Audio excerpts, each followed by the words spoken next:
میرا بیٹا جیل میں بے گناہ ہے، اللہ اس کو رہائی عطا فرمائے، اللہ ہر بے گناہ کو رہائی عطا فرمائے۔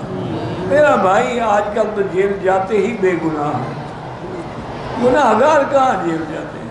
ان کے بڑے ہاتھ ہوتے ہیں، بڑے لمبے ہاتھ ہوتے ہیں۔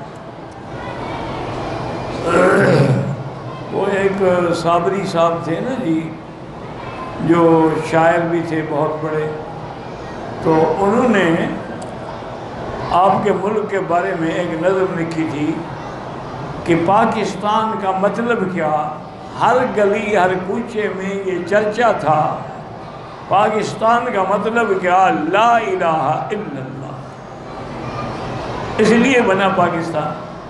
انہوں نے کہا لیکن جب یہ بن جائے گا پھر کیا ہوگا؟ فرمایا چاروں طرف پیمانے ہوں گے، گردش، چاروں طرف میخانے ہوں گے، گردش میں پیمانے ہوں گے، تلوار کے نیچے رندوں کے رندانے ہوں گے۔ آج وہی ہو رہا۔